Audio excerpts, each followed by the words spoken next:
Semua bilang dibawa keluar untuk diangkat tinggi.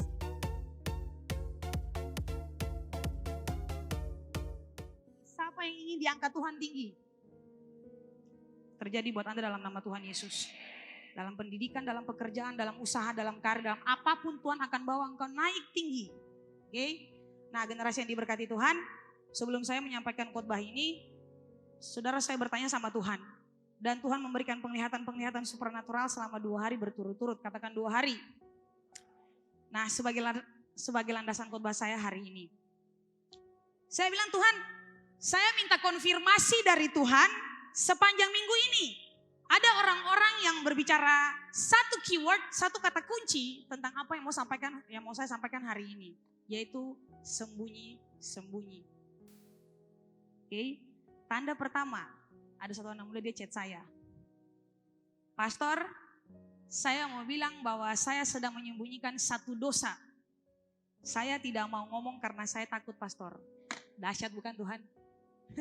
Setelah dia kasih penglihatan, saya minta konfirmasi dan Tuhan kasih itu. Untuk ya benar, ini yang harus Anda sampaikan, yang harus kamu sampaikan. Pastor, saya mau bilang bahwa saya sedang menyembunyikan satu dosa. Dan saya tidak mau ngomong karena saya takut, Pastor. Tanda kedua, beberapa hari yang lalu kami berdua, saya dan Pastor An, kami bercanda berkelakar. Pastor An ikut kuliah dari ruang anak, saya ikut kuliah di kantor di bawah. Terus saya agak bosan, saudara. Saya kirim emoti-emoti buat Pastor An supaya tertawa. Kita berdua tertawa, saling mengirim stiker, tertawa. Terus tiba-tiba Pastor An bilang gini, Pastor Lady sambunyi-sambunyi cowok terus. Hah? Sambunyi-sambunyi cowok, betul. Saya bilang, Pastor, memang luar biasa Tuhan Yesus. Terima kasih untuk keyword yang sudah Pastor sebutkan. Sambunyi 2.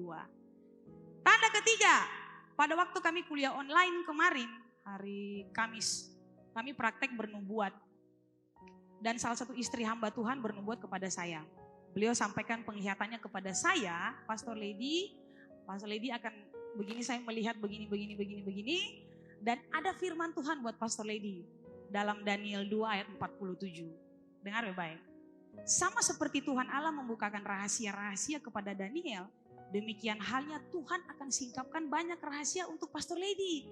Wah, saya bilang, wow, dahsyat Tuhan, saya terima dengan iman perkataan Tuhan terjadi bagi kehidupan saya. Anda lihat, luar biasa. Sangat luar biasa. Jadi benarlah apa yang ingin Tuhan sampaikan kepada kita malam hari ini. Dia ingin kita keluar dari tempat persembunyian.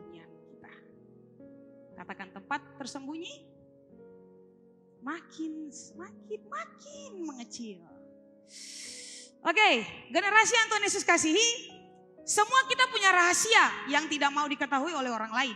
Dan kita akan berusaha menyembunyikan rahasia tertentu dengan alasan tertentu. Seperti anak tadi, dia takut untuk jujur. Jadi tanya di kiri kananmu, Ale ada rahasia apa?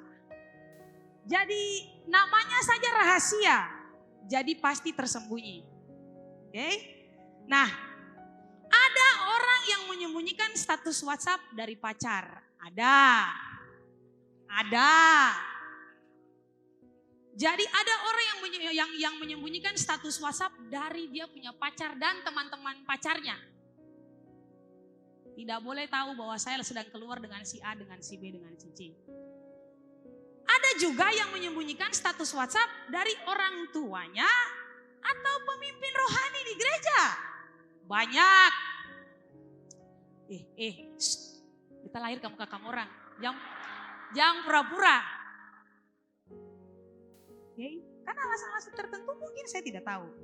Makanya kemarin saya bilang, salah satu ciri orang yang dirasuki roh jahat adalah menyembunyikan status WhatsApp dari pemimpin rohani. Ini orang dia dirasuki roh jahat. Saya mau bilang buat Anda, kalau Anda mau upload sesuatu, tolong upload yang memberkati orang. Orang lihat itu orang senang, sukacita, orang tertawa, orang bahagia. Orang tuh diberkati dan membangun orang yang melihatnya. Ada amin. Ya. Upload TikTok yang terserah. Yang penting TikTok itu juga bikin ketung tertawa, membangun, menguatkan dan lain sebagainya. Terserah Anda. Itu hanya cuma saya kasih usul saja. Kalau Anda mau bikin versi lain terserah. Ada juga sembunyi-sembunyi versi lain. Ada orang yang bersembunyi dari sinar matahari. Wah. Pakai jaket 3 lapis, padahal hitam dok juga.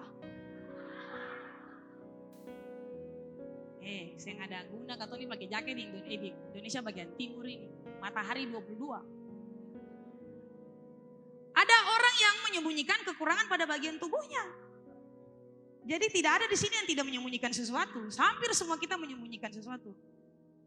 Saya pakai begini karena saya menyembunyikan saya punya perut besar. Makanya pakai begini tutup. Malu kan? Ada yang jari kaki kayak lengkuas. Sembunyikan dengan cara sering pakai sepatu. Malu pakai sandal. Ada yang luka-luka di kaki. Bungkus dan daun sirih pinang. Ada yang kepala kalor. Jadi sembunyikan dengan cara pakai topi terus. Sadarkah Anda semakin Anda pakai topi semakin kalorlah itu kepala. Karena kepala tidak ada udara yang masuk.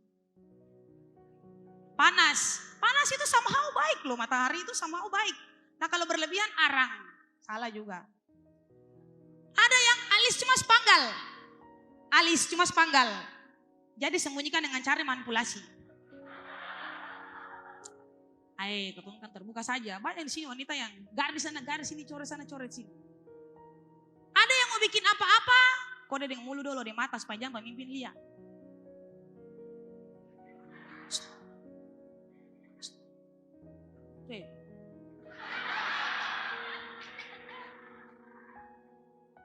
Ada yang gila. Kayak semua keceplosan. Lubang hidung, biji mata semua tak keluar. Kenapa? Jangan sampai keceplosan. Orang ama bilang laba. Lawan baca. Ya. Jadi kalau pemimpin ada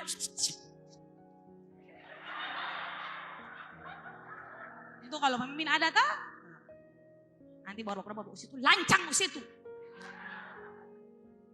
Kalau pemimpin yang ada ada yang bersembunyi di balik kesibukan supaya tidak sedih. Ada yang menyembunyikan kesedihannya dengan cara tertawa terbahak-bahak padahal sih lucu. Padahal nggak lucu, Anda tertawa terbahak-bahak, lucunya di mana? Ada juga yang lucunya cuma sedang-sedang saja, Anda tertawa terbahak-bahak. Secara psikis, ilmu kejiwaan, orang yang tertawa terlalu terbahak-bahak itu orang sedang sedih. Nanti kita lihat saja.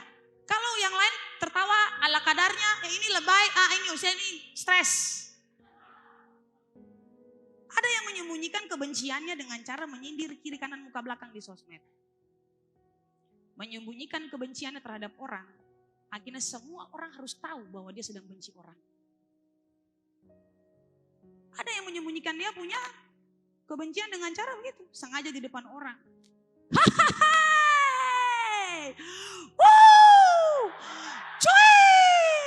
Supaya yang situ dengar. Ada orang yang seperti begitu. Menyembunyikan dia pun kebencian. Kayak dia mau marah gitu. Kayak dia mau bilang supaya saya dengar di sana.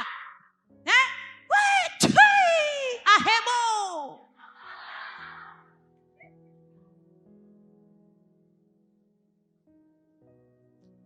Ada orang yang menyembunyikan dosa dan pelanggarannya dengan cara mencibir orang lain, menyumpahi orang lain. Jadi lihat orang lain berdosa, saya bilang di gereja ini, maaf kalau Anda lihat pelayan salah, ada bukti lebih dari 2 orang kami disiplinkan. Tapi yang sedang didisiplinkan, dia lagi menjalani hukuman yang harusnya dijalani. Kita yang tidak disiplinkan hati-hati, jangan kita menghakimi mereka. Ada waktu di mana kalau kita terjerat dalam pelanggaran, kita jatuh, kita didisiplinkan, orang tertawa kita. Jadi lebih baik Anda diam, jangan bersuara apapun. Kalau dia disalahkan Anda boleh puji Tuhan, karena itu baik buat dia, jadi mau berubah. Jangan Anda bilang mampus, saya kasana, lu baik, saya mampus kasana. Tahu rasa tuh, tinggal tunggu waktu Anda punya giliran. Jadi mending diam. Bilang orang samping kiri kanan mending diam. Dan masih banyak lagi hal yang kadang sadar atau tidak kita sembunyikan dengan alasan-alasan tertentu. Nah, generasi yang Tuhan Yesus kasihi, katakan di kiri kananmu, Tuhan Yesus mengasihi kamu. Ada pesan Tuhan buat semua kita di hari ini. Saudara, dalam seizin Tuhan, Tuhan singkapkan hal-hal yang tersembunyi untuk kami hamba-hambanya, dan secara khusus bagi saya yang menyampaikan di hari ini. 2 hari berturut-turut saya diizinkan Tuhan untuk melihat sebuah penglihatan yang sama, dan Tuhan berbicara dengan sangat amat jelas di telinga saya. Musa. Jadi hari ini kita akan belajar dari kisah ketika Musa diutus oleh Tuhan. Apa hubungannya Pastor Musa dengan tempat persembunyian? Saya juga bingung waktu Tuhan bilang Musa. Karena sebelum saya mendengar kata Musa, Pastor Ewin lebih dulu mengumandangkan satu ayat firman Tuhan, nanti saya akan baca di belakang. Dan saya bilang, yes, ini yang saya lihat. Dan konfirmasinya adalah firman Tuhan yang Pastor Ewin sampaikan dalam doa. Kami berdoa terus beliau sampaikan pesan Tuhan buat kami. Iya benar Tuhan ini. Tapi Tuhan bilang, enggak Musa, kamu harus sampaikan Musa.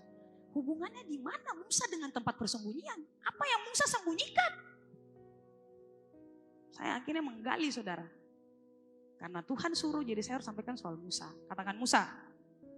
Nah pertama kita harus tahu dulu alasan Tuhan memilih Musa.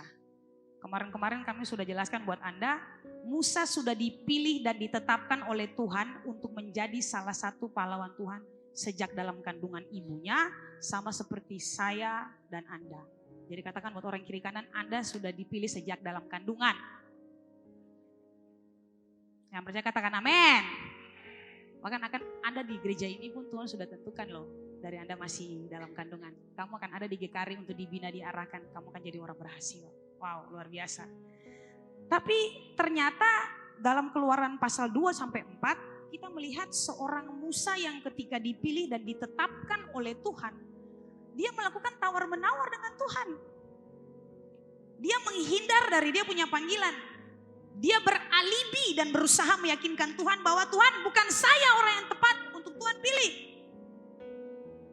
Jadi dari peristiwa tawar-menawar ini kita bisa lihat bahwa ini Musa ini sepertinya dia tidak mau keluar dari dia punya zona nyaman. Dia bilang Tuhan tahu saya terbatas. Tuhan tahu banyak hal, banyak kekurangan dalam diri saya Tuhan. Bukan saya mungkin yang pas untuk bawa bangsa Israel keluar dari Mesir. Orang lain lebih pantas Tuhan. Jadi kita kalau lihat bacaan ini saudara, kita lihat bahwa Musa ini sepertinya tidak mau keluar dari dia punya zona nyaman. Padahal Tuhan sudah pilih dia, sudah tentukan dia, sudah tetapkan dia. Dan di zona nyaman ini adalah ruang di mana dia bersembunyi. Dia tidak mau orang melihat kekurangannya. Itulah sebabnya dia selalu beralasan dan beralibi kalau dikasih tanggung jawab. Notice, orang-orang yang selalu beralibi, orang-orang yang sering beralasan, ketika diberikan tugas, mereka sementara ada dalam tempat persembunyian mereka. Sebenarnya orang-orang ini sedang ada dalam mereka punya tempat persembunyian dan tidak mau diusik. Jadi alasan paling banyak kalau disuruh. Alasan paling banyak kalau disuruh. Kenapa? Karena orang-orang ini sedang bersembunyi di dalam mereka punya zona nyaman. Katakan zona nyaman. Sama seperti kisah Musa ini. Dia berargumen dengan Tuhan. Seperti dia tidak mau zona nyamannya, tempat persembunyiannya itu diganggu. Makanya menurut Tuhan, kamu bisa Musa. Tapi menurut bisa, saya tidak bisa Tuhan. Jangan masuk di daerah saya Tuhan, saya tidak bisa. Tapi Tuhan bilang kamu bisa. Jadi mari sama-sama kita lihat di mana sih tempat persembunyiannya Musa nih, di mana? Apa yang Musa sembunyikan? Sampai ketika Tuhan pilih dia tidak mau gitu. Apa? Keterbatasan di mana? Yang pertama, Musa bersembunyi di dalam ruang ketakutan. Semua bilang ruang ketakutan. Oke. Di mana tempat persembunyian Musa? Saudara, kita buka Keluaran pasal 25, Keluaran 2 ayat 15. Keluaran 2 ayat 15. Ketika Firaun mendengar tentang perkara itu, perkara di mana Musa ini membunuh salah seorang Mesir, maka dicarinya ikhtiar untuk membunuh Musa.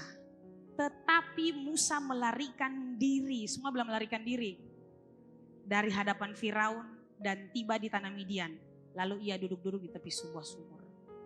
Nah, minggu lalu saya dipercayakan Tuhan melayani seorang anak muda. Anak muda ini meminta saya mendoakan dia, saudara, tanpa saya kenal. Dia hanya melihat saya di sosial media dan Roh Kudus menggerakkan hatinya untuk minta didoakan oleh saya lewat salah seorang anak muda di gereja ini.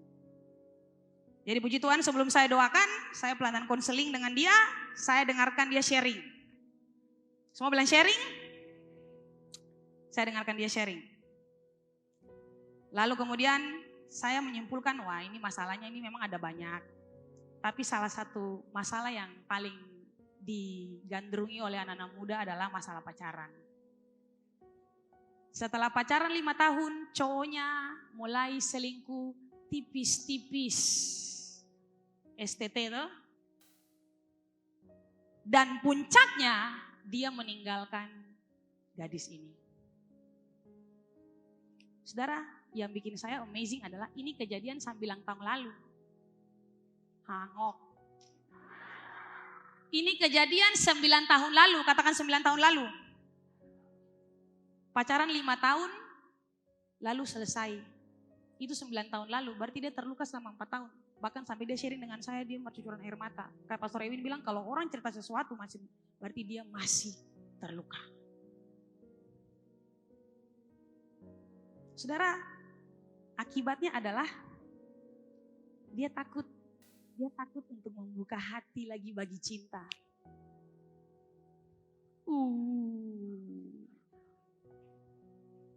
Hei anak-anak, beta mau bilang dong.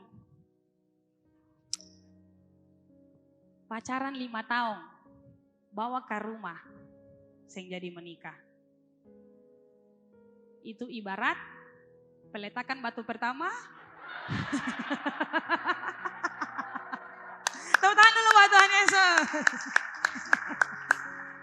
Itu ibarat peletakan batu pertama, pembangunan sing jadi. Pacaran 5 tahun, berjalan di mall, di pasar, baku gandeng tangan, pegang tangan mau nyebrang loh. Pegang tangan kesana kemari 5 tahun.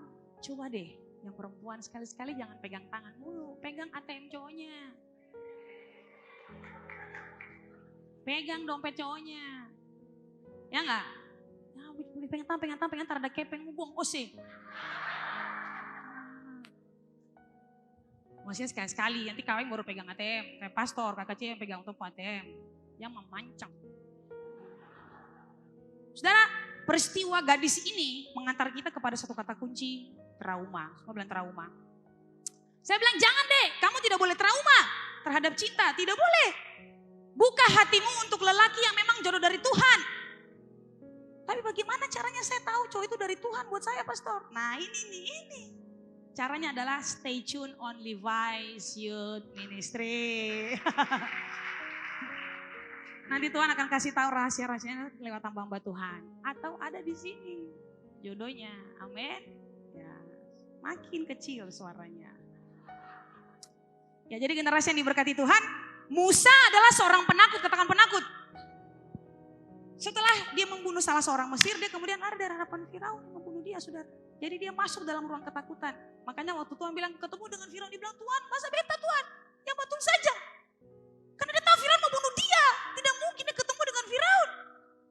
Saudara lihat, bersembunyi di balik ini. Orang kalau ketakutan tidak akan pernah maju, karena dia bersembunyi dalam ruang ketakutan ini.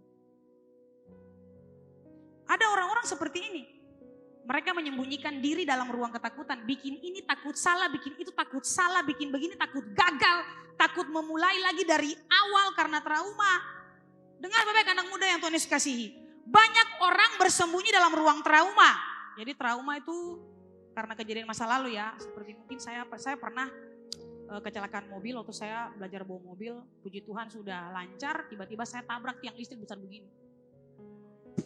Tabrak saudara, setir mobil tuh dia gigi saya kebentur di setir mobil, wah saya mandi darah saudara. Sejak saat itu saya angkat tobat, saya tidak mau bawa mobil lagi. Nah saudara itu trauma, tapi puji Tuhan 4 tahun lalu Bapak Gembala sudah menyelesaikan semuanya, trauma-trauma dan lain sebagainya. Kemudian saya juga trauma ayam. Dulu, sekarang tidak lagi, ayam takut saya. Saya pernah ganggu anak ayam waktu masih kecil, Induknya lari minta ampun, patok saya. Masya Allah, ampun.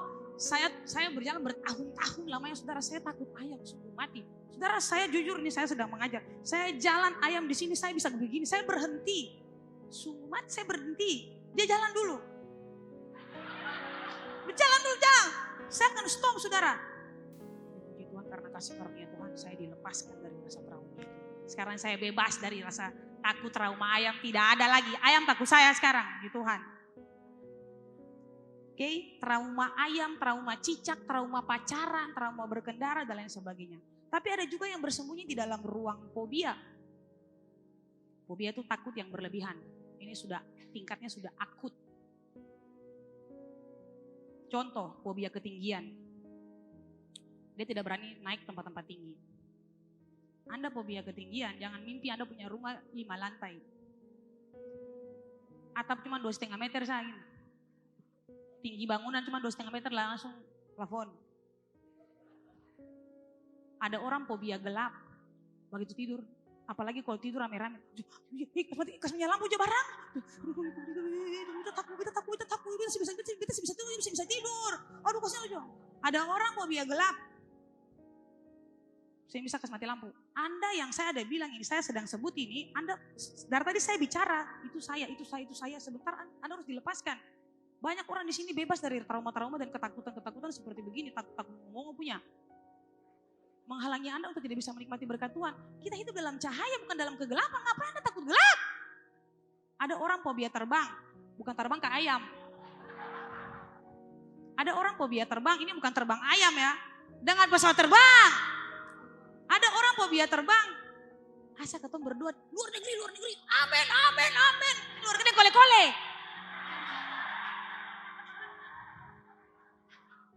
Amin di luar negeri, amin. Inja Jakarta saya pernah, Inja Papua saya pernah, Inja Makassar saya pernah. Kenapa? Fobia terbang. Sementara orang sampai di London sana, sampai di Amerika sana ada. Ke Makassar saya belum pernah, jangan ke Makassar, MBD naik pesawat saya seng. Jadi Anda harus didoakan itu, yang fobia-fobia. Anda lihat, banyak anak-anak muda tidak bisa menikmati berkat-berkat Tuhan guys. Hanya karena apa? Hanya karena takut melangkah keluar. Hanya karena takut salah, takut buka hati, takut terluka lagi. Hanya karena trauma, hanya karena fobia. Kemarin itu saudara ada satu kesaksian anak muda ketika Pastor Ana tantangan untuk yang alergi makanan. Kemudian didoakan oleh hamba Tuhan di sini. Puji Tuhan dia coba. Jadi waktu saya berdoa di sini saudara, saya bilang, saya tanya dulu, makanya saya khususkan yang sakit itu. Sakit apa? Alergi apa? Bayam, contoh. Alergi bayam. Oh, ketemu berdoa. Dalam nama Yesus dengan otoritas yang Tuhan kasih buat saya. Aku berdoa dalam nama Yesus lebih. Sakit apa? Udang. Alergi udang dari kecil. Lihat udang saja muntah. Tuhan berdoa. Ada orang lain suka makan buaya. Orang lain suka makan buaya, suka makan kodok. Anda sibuk, saya tidak. Saya kasih tahu Anda, hei, itu pekerjaan setan. Tidak ada orang alergi makanan, dia menghambat Anda. Setan menghambat Anda supaya Anda tidak bisa menikmati berkat Tuhan. Anda harus keluar dari ruang itu. Saya bilang pulang ini, coba langsung praktek. Saudara, dia yang tadinya lihat udang saja dia mual, muntah. Lihat udang saja saudara, udang biasa saja. Tapi dia lihat udang.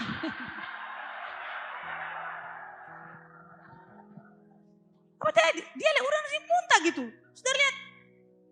Dia bersaksi, Pastor, puji Tuhan, saya sudah coba makan udang. Saya bisa makan udang, Pastor. Kemuliaan buat Tuhan Yesus. Jadi Anda yang kemarin sudah didoakan itu, Anda punya iman itu menyembuhkan Anda. Kami itu cuma alat saja, semua kami di sini yang berdoa. Jadi jangan takut, kalau sudah didoakan, kita bisa makan. Ada juga di sini yang kami doakan, dulunya makan sarimi, muka baja rawat, kiri kanan, muka belakang. Sekarang makan sarimi sampai tonton.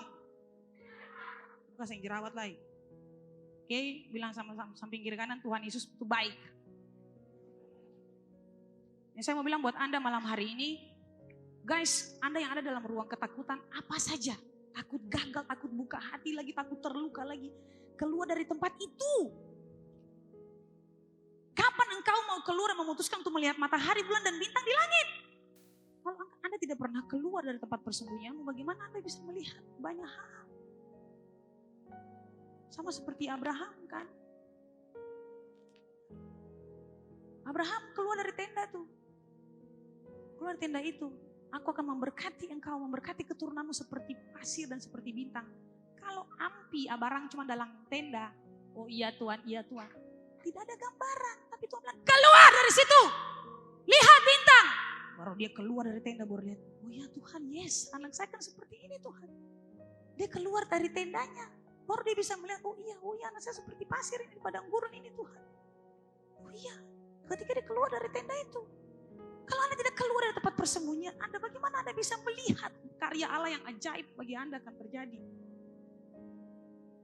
Jadi malam hari ini Tuhan ingin melepaskan Anda dari fobia, trauma, ketakutan-ketakutan yang lain. Tuhan ingin melepaskan Anda. Mengapa? Karena ada alasan yang lain.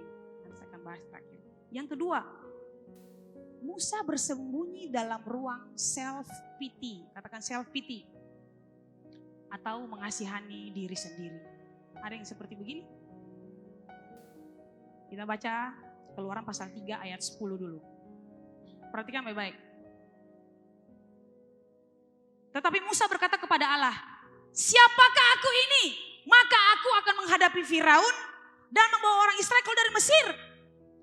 Ayat 13. Lalu Musa berkata lagi kepada Allah. Bayangkan ini tawar-menawar saudara. Jadi setiap kali Musa bertanya Tuhan jawab. Musa bertanya Tuhan jawab.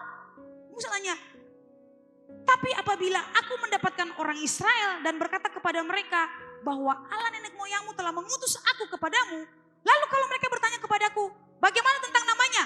Apa yang harus aku jawab Tuhan? Saudara, dia bilang seperti begitu karena dia terbatas.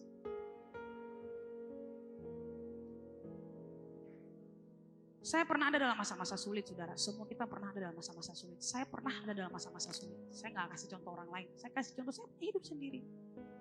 Saya pernah ada dalam masa-masa sulit. Saya jatuh bangun dengan Tuhan. Saya dihina, dicibir, direndahkan, dianggap remeh, dibanding-bandingkan. Wah, segala macam. Tidak dihargai, tidak dihormati, tidak dipandang, tidak dianggap oleh siapapun. Yang tersisa hanyalah self-pity, mengasihani diri sendiri. Saya pernah ada di posisi itu saudara.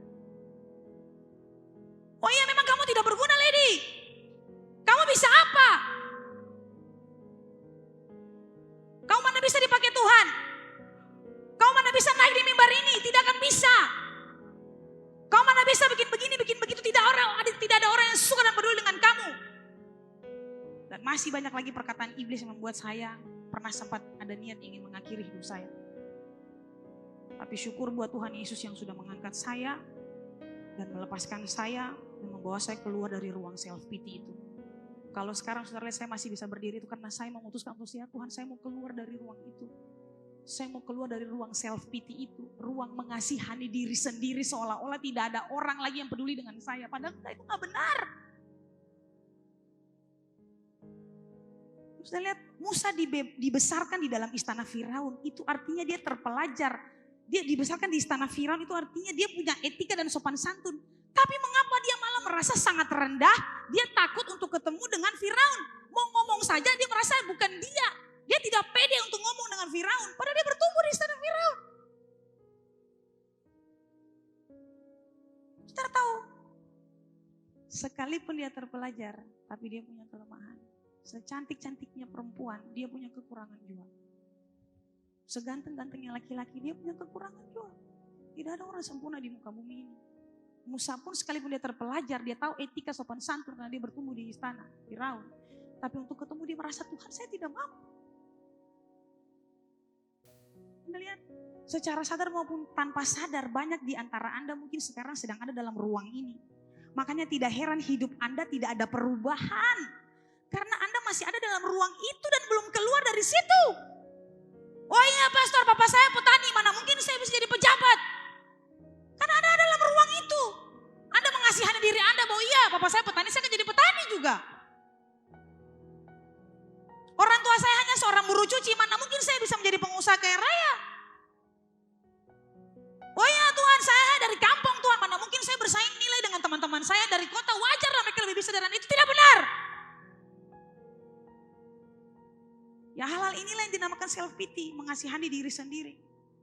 Seolah-olah Anda tidak mampu dan mereka lebih layak dari Anda. Itu tidak benar saudara. Anda Anda ada di sini karena kasih karunia Tuhan. Tuhan pilih Anda, Tuhan bawa Anda ke sini, Tuhan tempatkan Anda untuk Tuhan mau angkat Anda naik ke atas. Amin. Untuk menikmati berkat Tuhan. Itu tidak benar, saudara. Makanya keluar dari ruang itu. Jangan suka mengasihani diri sendiri. Oh, saya buta huruf, bodoh. Anda sendiri yang bilang. Oh, wajar, dia sana lebih pintar. Bukan ini begini. Itu tidak benar. Anda mengasihani diri Anda sendiri. Selain itu, Musa juga merasa bahwa dia punya keterbatasan secara fisik. Makanya dia rasa, dia mengasihani diri sendiri. Tidak bisa Tuhan, orang sana berbicara lebih pintar dari saya. Kita baca ayat 10, Keluaran 4 ayat 10. Tetapi Musa berkata kepada Allah, siapakah aku ini maka aku yang akan menghadap Firaun dan membawa orang Israel keluar dari Mesir. Lihat, ini sudah kali ke-5 kalau tidak salah. Berdebat dengan Tuhan, tawar-menawar dengan Tuhan. Kali pertama Tuhan jawab, kali kedua Tuhan jawab, kali ketiga Tuhan jawab dengan solusi. Tuhan jawab semua pertanyaan dia dengan solusi. Tapi tidak juga Musa itu mengerti Tuhan punya mau apa. Karena Musa merasa saya terbatas Tuhan, saya tidak mau, saya tidak bisa. Saudara, Musa ini seorang yang berat lidah. Ada beberapa terjemahan bilang dia gagap. Ada beberapa terjemahan bilang ya dia mungkin tidak punya kemampuan untuk bicara. Karena lambat dia ngomongnya. Adik saya yang perempuan yang sekarang jadi pendeta juga. Dulu dia gagap saudara. Karena kami melalui masa-masa yang sangat sulit. Papa saya itu sangat stick orangnya. Sehingga kalau dia tidak mampu menjawab pertanyaan papa saya, dia akan dipukul dengan rim. Kalau saya tanya 2 kali 2 pun dia tidak sanggup jawab. Bukan karena dia tidak mampu, tapi dia sudah takut. Alhasil dia bertumbuh menjadi seorang wanita yang gagap. Dia ngomong, sampai Tuhan mengirim kami ke Batu Malang. Kami tinggal di sana hampir 10 tahun lebih. Dan ketika dia terima Yesus sebagai Tuhan dan Juru Selamat pribadi, suddenly, seketika itu juga penyakit itu diangkat. Dan dia bisa berbicara lancar bahkan jadi seorang hamba Tuhan. Sama seperti Pastor Ewin ketika jatuh dari pohon. Dari pohon ya Pastor? Ya, Pastor Ewin punya dada terbentur. Bikin beliau akhirnya dulu pernah sempat beliau sama seperti Musa ini. Seperti gagap. Jadi gagap saudara. Tapi ketika terima Yesus sebagai Tuhan dan Juru Selamat pribadi. Langsung Tuhan pakai luar biasa jadi hamba Tuhan. Berkhotbah, mengajar, lancar, tidak ada satupun hambatan dalam hal berbicara. Jadi Musa, Tuhan saya gagap, mana mungkin saya berbicara dengan raja. Jadi jangan karena jidat nong-nong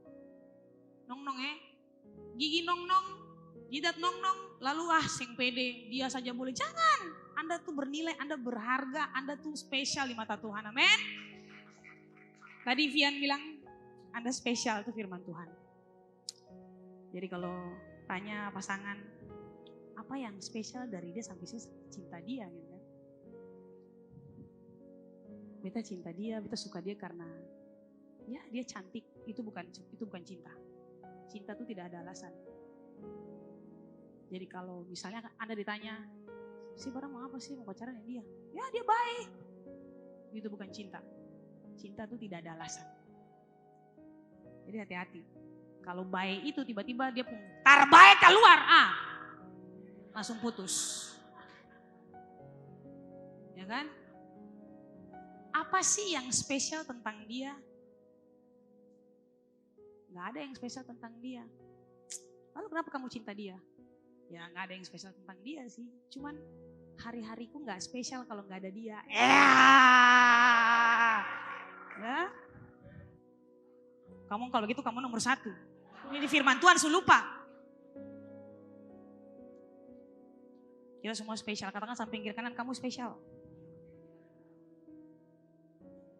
Saudara, sekian tahun lamanya dia bersembunyi dalam ruang keterbatasan fisik. Tuhan ingin pakai dia, tapi lagi-lagi dia lebih memilih bersembunyi dalam ruang ini. Enggak Tuhan, saya seperti begini. Anda lihat, kadang keterbatasan fisik dapat membuat Anda menyembunyikan diri Anda dan merasa rendah diri. Self pity, mengasihani diri sendiri. Dia itu sempurna, cantik, saya biasa saja. Wajar dia dipakai. Dia itu bentuk kaki bagus, bentuk kaki bagus. Kaki saya banyak bekas lukanya. Dia kuku bagus. Beta dulu main kulibia. Kuku lecet. Dulu main fantre. Main lompat karet main gici-gici. Makanya kaki luka-luka. Minta ampun deh. Aduh, bilang sama pikirkan itu bertobat. Dengan pikiran ini bertobat. Jadi malam hari ini saya mau sampaikan kabar baik buat Anda. Dengar baik-baik. Levi Shoot Ministry. Tuhan ingin bawa Anda keluar dari ruang self pity. Tuhan tahu Anda terbatas. Tapi Tuhan hanya ingin Anda keluar dulu dari ruang itu. Baru dia mau pakai Anda. Amin. Keluar saja dulu nanti dia pakai Anda. Ya itu tidak benar. Setan itu penipu. Iblis itu penipu. Dia menipu Anda bahwa Anda tidak berguna. Dia penipu. Faktanya Anda berguna, saudara. Yang ketiga, hanya 3 ruang. Saudara tahu Musa ini dia bersembunyi dalam ruang yang namanya ruang tidak percaya diri dan tidak percaya kuasa Tuhan. Ini semua pewahyuan yang Tuhan kasih, saudara. Saya berkhotbah ini semua yang Tuhan kasih. Saya tidak nyontek di mana copy paste, di mana tidak ada, semua murni, semua tulisan dari Roh Kudus. Ruang tidak percaya diri dan tidak percaya kuasa Tuhan. Kita lihat Keluaran 4 ayat 1. Bagaimana jika mereka tidak percaya kepadaku Tuhan? Kalau Tuhan utus saya, bagaimana jika mereka tidak percaya sama saya Tuhan? Bagaimana kalau mereka tidak mendengarkan perkataan saya Tuhan? Lalu mereka bilang Tuhan tidak menampakkan diri kepadamu kok. Nah ini oleh Musa nih. Ini kali kelima saudara. Masih tawar-menawar dengan Tuhan. Lalu puncaknya kali ke-6. Tuhan sudah bilang nanti saya kasih solusi buat kamu. Begini. Akhirnya puncaknya di ayat yang ke-6, ayat yang ke-13, pasal 4. Tapi Musa berkata, ending dari tawar-menawar. Pastor Ana, ending dari tawar-menawar Musa dengan Tuhan adalah Musa bilang, setelah sekian panjang percakapan, Musa bertanya ini itu Tuhan kasih solusi. Musa pertanyaan kedua Tuhan kasih solusi, pertanyaan ketiga Tuhan kasih solusi. Sampai pertanyaan kelima Tuhan sudah kasih solusi. Puncaknya Musa bilang, Tuhan jangan betalai. Beta kalau jadi Tuhan tuh, puji Tuhan mesti jadi Tuhan. Aku ini sudah meyakinkan kamu bahwa everything is gonna be okay. Aku akan menyertai kamu. Kenapa tidak percaya sih Musa? Kenapa masih lihat dirimu terbatas sih Musa? Tuhan utuslah kiranya sama saja. Yang patut kau utus, saya tidak patut, saya tidak layak. 6 kali ke-6. Saudara kalau baca dia punya ayat 14. Tuhan bilang maka marahlah Tuhan. Itu puncaknya Tuhan marah.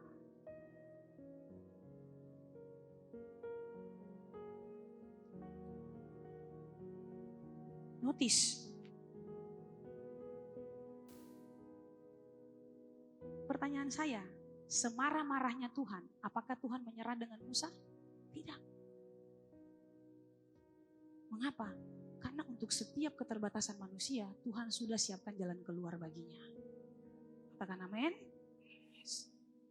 Setiap keterbatasan manusia, Tuhan tuh sudah siapkan jalan keluar bagi dia. Makanya saudara lihat, pertanyaan Musa yang pertama, Tuhan kenapa saya? Tuhan jawab, enggak, aku akan lakukan ini buat kamu. Kenapa kalau begini-begini gimana? Enggak, aku kan begini. Kalau mereka tanya begini, kamu harus jawab begini. Tuhan tuntun dia, ajar dia. Tuhan kasih solusi buat dia. Setelah dia memaparkan sekian banyak keterbatasannya dia, Tuhan juga memaparkan ini loh solusinya. Tapi lihat, apakah Tuhan menyerah dengan Musa?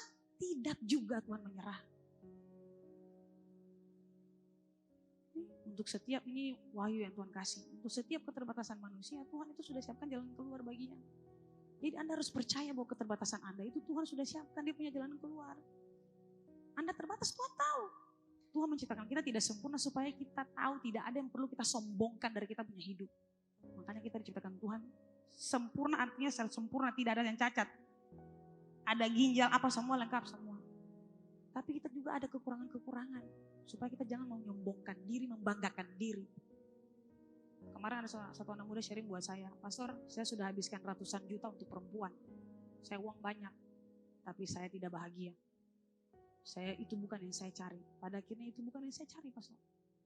Ternyata saya kesini, saya nyaman di sini. Inilah yang saya butuhkan. Komunitas ini yang saya butuhkan. Itu keren, saudara. Pada akhirnya menyerah juga kan. Bangga dengan uang tidak bisa buat Anda bahagia. Dia bilang buat saya gini, saya bisa beli barang-barang yang saya mau Pastor, tapi setelah saya memilikinya, ya kok ya udah seperti kok bosan ya, kenapa ya? Jadi dia Allah yang hebat dan dahsyat, amin. Yes. Jadi itu tentang Musa, tapi ada juga banyak kasus tentang persembunyian dalam Alkitab. Ada banyak kasus persembunyian, katakan kasus persembunyian. Kejatuhan Adam dan Hawa di Taman Eden.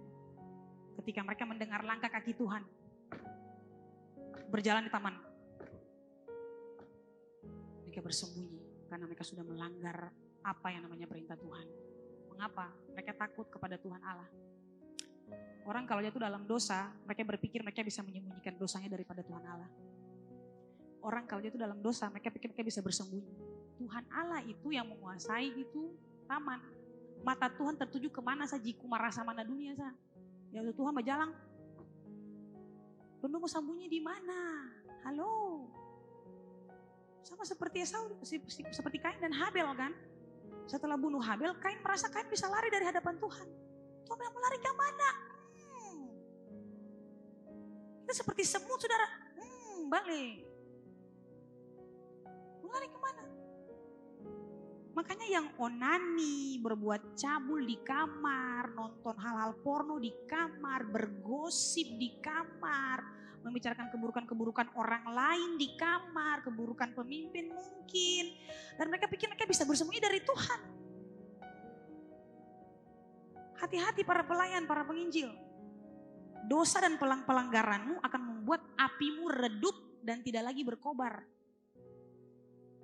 Hati-hati. Jangan karena sudah dapat penglihatan lalu Anda bangga karena Tuhan pakai Anda. Oh tidak, Anda keliru. Dosa dan pelanggaran Anda akan membuat karunia Anda menjadi tumpul. Tuhan tidak pernah ambil karunia yang Tuhan sudah kasih. Tapi itu akan tumpul karena dosa. Lama kelamaan sudah tidak mood lagi melayani dan menginjili. Cek per cek sedang ada dalam tempat persembunyian. Keluar dari situ pelayan Tuhan, para penginjil. Tuhan mau bawa Anda ke tempat lain, ke level yang lain. Ke level supernatural. Dia mau bawa Anda naik. Jadi jangan mau ketinggalan. Tuhan mau Anda keluar dulu dari situ. Anak-anak muda, jangan datang ke gereja lihat orang lain diberkati, Anda tepuk tangan. Tapi kasihan, tepuk tangan karena keberhasilan orang lain, Anda tepuk tangan dari Anda punya ruang tersembunyi. Betapa sangat ironis. Anda tepuk tangan buat mereka yang berhasil, tapi tepuk tangan dalam ruang persembunyian dosa dan pelanggaran Anda. Keren banget mereka. Saatnya Anda keluar dari situ, orang lain tepuk tangan buat Anda. Amin. Saatnya Anda keluar dari situ, giliran orang lain tepuk tangan buat saya dong. Kenapa Anda mau tepuk tangan buat orang lain? Anda suka ada di situ. Keluar dari situ. Saatnya saya keluar dan orang lain lihat saya. Dan wow. Pakai dia luar biasa, wow, Tuhan berkati dia luar biasa. Jadi katakan buat diri sendiri, Tuhan Yesus saya ingin keluar, 1, 2, 3. Oke, Tuhan Yesus saya ingin naik level dengan Tuhan. 3, Tuhan Yesus saya ingin naik level dengan Tuhan. Sekarang katakan di kiri kananmu, Ale harus keluar secepatnya. Anda diberkati, amin. Yang diberkati lambaikan tangan. Oke. Ada juga Nabi Yunus. Tuhan memerintahkan Nabi Yunus untuk pergi memberitakan pertobatan di Niniwe. Tapi Yunus malah berpikir untuk lari dan bersembunyi di hadapan Tuhan. Dia berpikir dia bisa lari dan bersembunyi dari panggilannya. Tapi lihat, Tuhan punya banyak cara untuk membuat Yunus kembali kepada panggilannya. Kalau Anda sudah terpanggil sebagai hamba Tuhan, entah itu misionari atau penginjil, entah itu pengajar, entah itu pastor, kemudian Anda mencoba untuk lari dan bersembunyi dari panggilan, maka saya mau bilang kabar buruk. Hidup Anda akan seperti berada dalam sebuah kotak hitam dan berputar di area itu saja.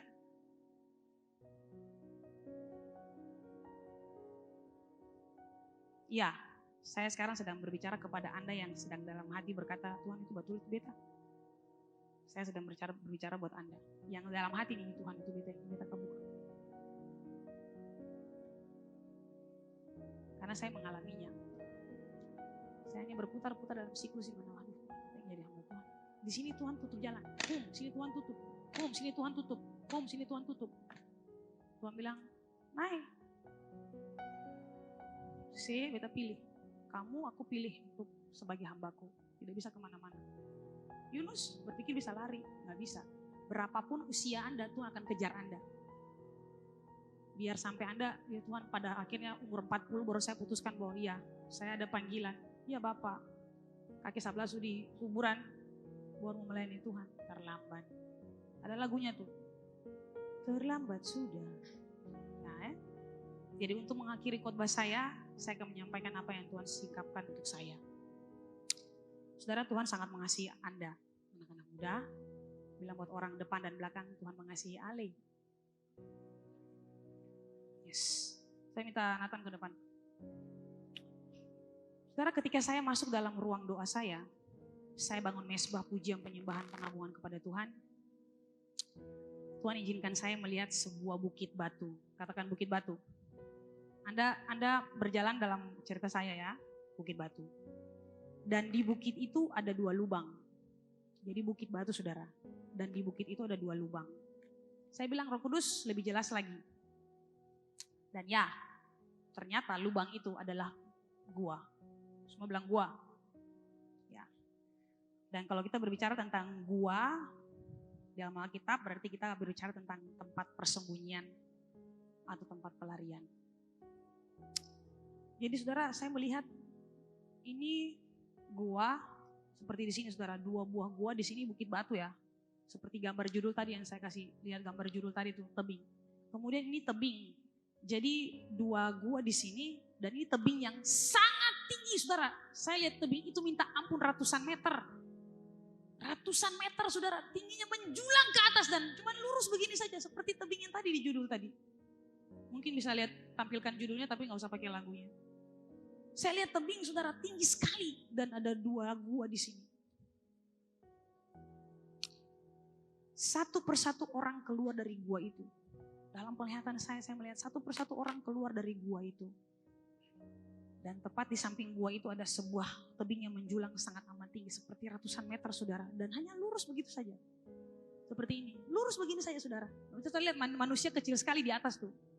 Nah tapi itu posisi manusianya di bawah. Itu kecil banget saudara.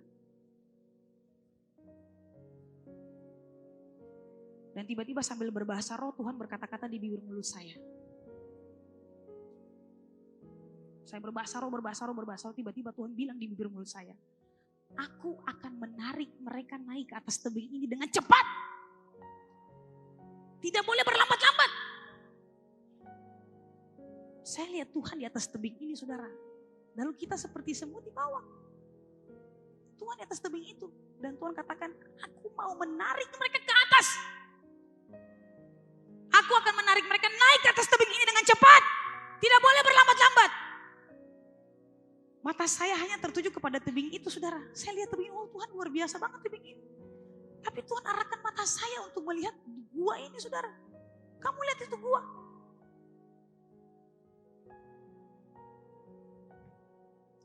Waduh saya bilang Tuhan, ini di mana koneksinya? Waktu saya lihat gua, tiba-tiba Tuhan bilang Musa. Saya bilang ini di mana koneksinya Musa dengan gua, dengan tebing, di mana koneksinya Tuhan? Barulah Tuhan bicara secara lembut. Langsung saudara. Saya bilang Tuhan di mana koneksinya? Ngomong tentang Musa ini banyak hal. Tapi apa sih yang Tuhan mau ngomong buat mereka ini? Saudara Tuhan bicara. Aku adalah aku telah mengutus aku kepadamu. Itu jelas banget, saya dengar jelas sekali saudara. Saya tersungkur jatuh di hadapan Tuhan, saya menyembah Tuhan, saya berusaha menyembah Tuhan. Saya menangis sejadi-jadinya. Aku adalah aku telah mengutus aku kepadamu. Sampai di sini saya benar-benar luar biasa Tuhan. Karena pada saat itu juga Tuhan menyampaikan hal pribadi buat saya. Makanya saya menangis Tuhan. Terima kasih Tuhan yang mengutus saya. Ada hal pribadi yang Tuhan sampaikan kepada saya. Kemudian saya bilang Tuhan ya saya ingat peristiwa ini. Saya ingat engkau berfirman kepada Musa. Saya ingat peristiwa ini. Di mana engkau mengutus Musa. Saya ingat. Di Alkitab saya saudara, sejak berapa tahun yang lalu, saya sudah kasih tanda ada 6 kali Musa berargumen dengan Tuhan. 6 kali Musa beralibi, beralasan dengan Tuhan supaya Tuhan jangan pakai dia. Saya kasih tanda saudara, di Alkitab saya sudah robek-robek itu. Saya bilang Tuhan saya kasih tanda di Alkitab saya kasih tanda, saya tahu peristiwa ini Tuhan. Saya bertanya sama Tuhan. Kemudian saya bilang Tuhan, Ini saya ingat peristiwa ini. Dan kemudian ternyata Tuhan mau bilang, Musa itu bersembunyi dalam gua. Saya bertanya, Tuhan, mengapa engkau tidak memegang gua? Dia bersembunyi dalam gua. Kemudian saya bilang, Tuhan, ini berarti dia ini selama ini bersembunyi dalam semua keterbatasannya dia. 6 tanda itu tempat persembunyiannya dia, Tuhan, itu guanya dia. Itu jelas banget 2 hari saudara berturut-turut. Saya bilang, Tuhan, kenapa mereka yang keluar ini? Tuhan bilang, Tuhan mau angkat mereka naik ke atas. Tapi di mana engkau? Kenapa engkau di atas? Lalu dengan cara apa mereka naik? Bukankah engkau Allah yang berjanji untuk memegang tangan kami dengan tangan kananmu yang memberikan kemenangan? Lalu mereka naik dengan cara apa, Tuhan?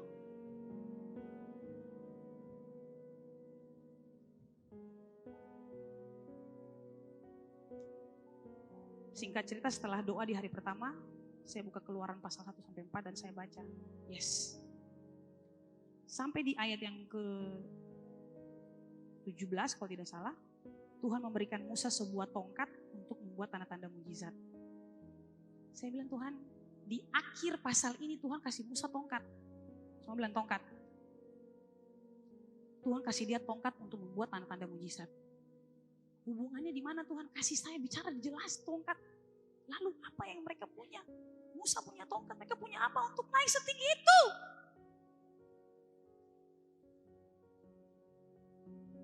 Tuhan tidak ngomong apa-apa. Hari keduanya saudara, Tuhan kasih lihat hal yang sama. Dan dalam ruang doa Tuhan memperlihatkan saya penglihatan yang sama. Tapi kali ini adalah jawaban dari pertanyaan saya kemarin. Tuhan suruh mereka keluar, tapi Tuhan mau bawa mereka naik dengan cara apa? Dan Tuhan jawab saya.